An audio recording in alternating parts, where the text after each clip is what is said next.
Alors, il y a quelques semaines de cela, j'ai réalisé une vidéo où j'expliquais à mon sens en quoi la saison 1 de la partie 1 de Sakamoto Days était vraiment une saison réussie sur l'aspect global de l'état de l'anime. Et que si les gens n'en parlaient pas assez, cela était soit dû à l'animation que le public attendait à un niveau stratosphérique, à la manière de la saison 1 de Chainsaw Man ou celle de Spy X Family par exemple, ou alors que le problème viendrait de tous ceux qui n'arrivaient pas ou plus à apprécier les différentes techniques d'animation pouvant varier d'un animé à un autre. Et pour en revenir à Sakamoto Days, j'avais annoncé que si pour la partie 2 qui va arriver d'ici quelques jours, au vu des événements qui vont se dérouler, si l'animation progresse d'une manière assez innovante, vous verrez alors l'hypocrisie des internautes qui avaient totalement déserté la saison 1 et qui reviendront tous retourner leur veste après avoir visionné la partie 2. Et qui reviendraient matraquer YouTube de vidéos analytiques et critiques afin d'expliquer en quoi la partie 2 de Sakamoto Days était classée comme un chef-d'œuvre ou avec des arguments de ce type. Tout ça pour générer toujours plus de débats houleux et tranchants sans réels arguments fondés, de par les commentaires, etc. etc. Alors qu'on ne va pas se mentir, il n'y a pas un animé qui pop en une ou deux saisons ou à de très rares exceptions et qui devient par la suite un classique comme cela du jour au lendemain. Ceci étant dit, je voulais pour ce nouvel hors-série cette fois-ci t'évoquer un sujet qui suscite toujours autant de débats alors qu'il ne devrait même pas y en avoir. Et ce sujet, comme vous l'avez lu lors du titre de cette vidéo, il s'agit du trio le plus imposant de toute l'histoire de la Japanimation et je parle bien évidemment du Big Three. Alors, pour ceux qui n'auraient pas conscience de ce que représente le Big Three et en quoi son influence a marqué l'histoire du manga moderne, je vous propose que l'on voit ça tout de suite dans le nouvel hors-série du jour.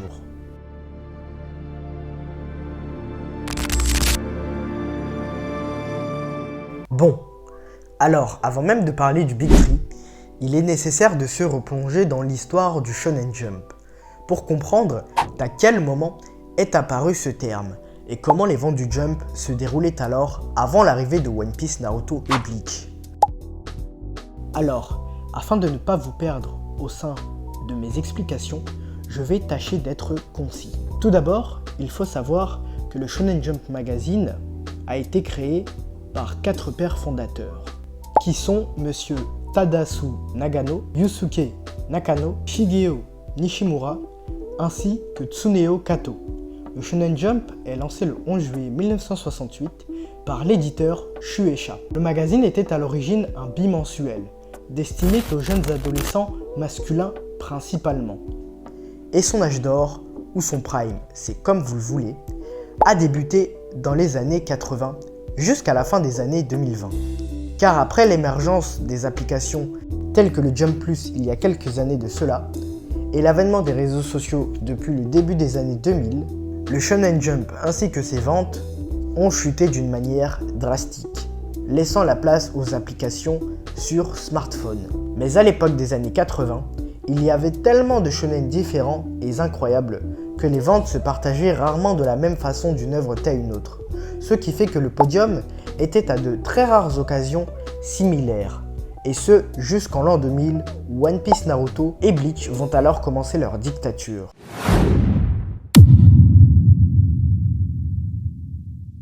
Alors, entre janvier 2000 et décembre 2010, il y a eu 10 ballons d'or différents dans l'histoire, avec un certain Argentin et un certain Portugais qui sont venus à la fin des années 2010 ériger leur dynastie pour la décennie suivante. Et bien si l'œuvre qu'est One Piece était un footballeur, ce serait clairement Messi. Arrivé en première position des mangas les plus vendus au Japon, 2 ans après sa parution au sein du Shonen Jump, dans les années 2000, 2002, 2003, 2007, 2008, 2009 et 2010, il va arriver en première position 7 fois d'affilée. Alors que je vous le rappelle, il a été paru en 1997. Et entre 2000 et 2010, One Piece arrivera en première position des mangas les plus vendus au sein du Shonen Jump. Surtout qu'à cette époque, il y avait déjà des mastodontes installés dans le top depuis déjà bien longtemps maintenant. Dans les cas les plus connus, on y retrouve notamment Vagabond ou encore GTO. et même Inuyasha pour ne citer que. Et aujourd'hui, c'est avec My Hero Academia terminé récemment, Jujutsu Kaisen terminé récemment aussi, Chainsaw Man ou encore Kingdom qui rivalisent avec One Piece au sein des mangas les plus vendus au Japon. Et je pense qu'en termes de longévité de cette œuvre qu'est One Piece, que vous soyez un lecteur aguerri ou non du manga ou de l'anime, ça force vraiment le respect. Donc merci à Oda et One Piece qui ont encore, je l'espère, de bons jours devant eux. Passons à celui qui est un peu plus populaire que One Piece en France, car lui aussi, son historique mérite d'être visionné. C'est l'histoire du plus grand Hokage de son temps, et cet homme, vous l'aurez compris, c'est Naruto. Parce qu'un jour je deviendrai un Hokage moi aussi. Je serai le plus grand Hokage de tous les temps, je les surpasserai tous. Comme ça, tout le monde sera obligé de m'accepter et de me respecter. Quant à lui, cela a été un petit peu plus étroit de se frayer un chemin. Car à ma grande surprise, pour notre Hokage préféré, son aventure au sein du Shonen Jump a été un petit peu plus difficile. En 2002, il n'arrive qu'à la 6e place des mangas les plus vendus au sein de la Shueisha annuellement.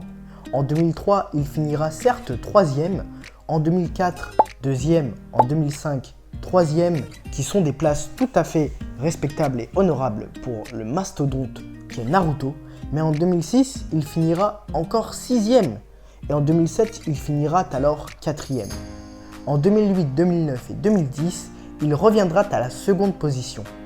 Mais vous vous doutez bien qu'il n'y a pas que le format papier qui compte, car à cette époque, si One Piece et Naruto étaient les porte-drapeaux de la nouvelle génération, c'est notamment dû en grande partie grâce à la parution en animé avec leur meilleur arc qui était à l'époque alors diffusé sur les écrans des chaînes japonaises.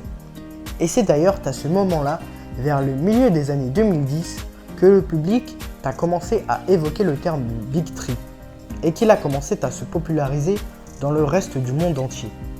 Mais de qui principalement vient ce terme, je n'ai pas pu trouver d'informations plausibles là-dessus. Mais en tout cas, cela vient d'internet, soyez-en sûrs.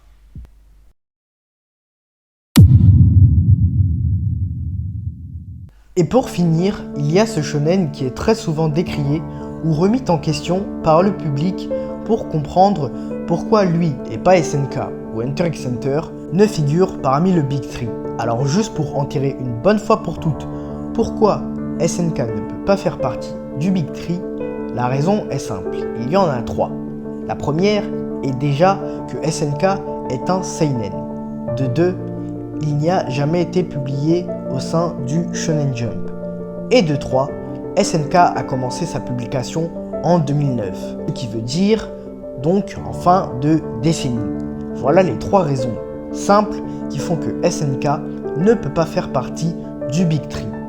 Même si sa popularité et son animé ont marqué toute une génération, mais cela est survenu après 2010 et non pas avant ou pendant les années 2000. Vous comprenez? Voilà, ça c'était pour l'aparté. Et concernant Hunter x Hunter, même si durant les années 2000, Hunter x Hunter était un shonen très lu et très prisé au Japon, de par le lectorat visé, les hiatus à répétition de lenteur ont freiné drastiquement l'histoire. Déjà de 1. Alors peut-être pas sa popularité ni ses ventes comme répété précédemment, mais ses absences répétées au sein du Shonen Jump après l'année 2006, selon moi, font aussi d'arguments que historiquement au sein du Shonen Jump, mais aussi pendant la décennie. Voilà donc les raisons qui font que Hunter x Hunter ne peut pas faire partie du Big Three, bien que les ventes et la popularité sont des arguments que Hunter x Hunter avait déjà largement dépassés et qui font qu'il peut regarder le Big Three droit dans les yeux. Mais bon, c'est plus un généraux sans couronne qu'un manga qui puisse faire partie du Big Three pour les raisons citées précédemment. Mais revenons-en au cadet de la famille, un manga dont le public manque bien trop de respect à mon sens, bien qu'il y ait des points qui puissent l'expliquer. Et là, le sujet risque d'être un petit peu épineux, car Bleach est un manga qui a marqué une génération. Ceci est un fait, que personne ne peut retirer.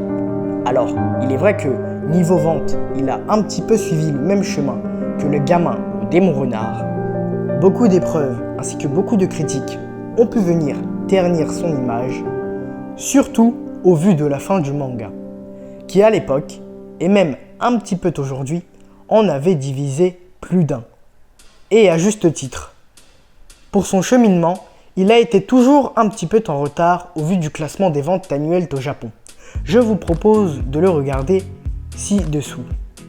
Absent lors du top 2000 et 2001, bon en 2001 c'était logique puisqu'il commençait à être paru au sein du Shonen Jump, absent en 2002, 9e en 2003 puis 2004, 6e en 2005 puis 2006, 7e en 2007, 5e en 2008, 3e en 2009 et 5e en 2010.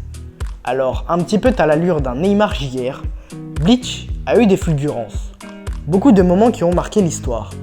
Mais comme pour tout grand joueur, il n'a pas été épargné par les blessures, que ce soit de par l'anime qui a clairement abusé sur les fillers, ou la fin du manga qui a été complètement bâclée sur les derniers arcs. Mais qu'importe, car l'histoire, elle, retiendra qu'il y a eu des combats, des OST, des citations vraiment marquantes, et que Monsieur Kubo, bien qu'il n'ait pas pu faire tout comme il le voulait, au sein de son histoire, en tout cas en ce qui concerne la fin, n'oublions pas que Bleach est et restera un monument du Big Three à part entière. Longévité, popularité et chara-design impactant, dans le cœur de beaucoup de lecteurs, il a sa place et c'est cela qu'il faut retenir. Alors, je me suis un peu chauffé avant d'écrire ce hors-série, mais il était important pour moi de partager non seulement ma vision des choses, mais en plus de remettre l'église au milieu du village. Car j'ai vraiment l'impression que beaucoup trop d'entre vous souhaitaient recréer des trios de la nouvelle génération qui sont sortis depuis un peu plus de 10 ans, alors qu'aucun des nouvelles licences actuelles n'ont performé et dominé, je dis bien dominé sur le magazine du Shonen Jump pendant plus de 5 années consécutives. Entre 2015 et 2025, vous pouvez aller voir vous-même, aucun des mangas qui ont réussi à par la suite obtenir une animation digne de ce nom n'ont réussi à se hisser sur un top 3 indéboulonnable. Si j'ai pu me tromper, n'hésitez pas à me le faire savoir, mais je ne pense pas trop m'avancer si je vous dis que vous ne trouverez rien. Vouloir essayer de trouver un nouveau Big Three alors qu'il n'y en a pas, je le répète encore, mais ça n'a aucun intérêt de faire tout ça, si ce n'est encore diviser beaucoup plus la communauté manga francophone qu'elle ne l'est déjà. Je ne détiens à titre personnel aucune vérité, mais je m'appuie seulement sur des faits réels et concrets. Mais maintenant que je peux m'exprimer sans rien attendre en retour de personne, il fallait que je le fasse. N'oubliez pas que je respecte tous les animés et mangas évoqués au sein de ce hors-série, bien qu'il y ait des mangas et des animés pour tous. N'oubliez pas qu'il faut profiter de chaque œuvre, car il ne sert à rien de se faire des guerres entre communautés. N'oubliez jamais, il n'y a qu'un seul Big Three, et avant qu'apparaissent 3 nouveaux mangas qui viendront dominer et bouleverser, voire rehausser le niveau du magazine, il va falloir vraiment que les mangaka du futur se lèvent très tôt.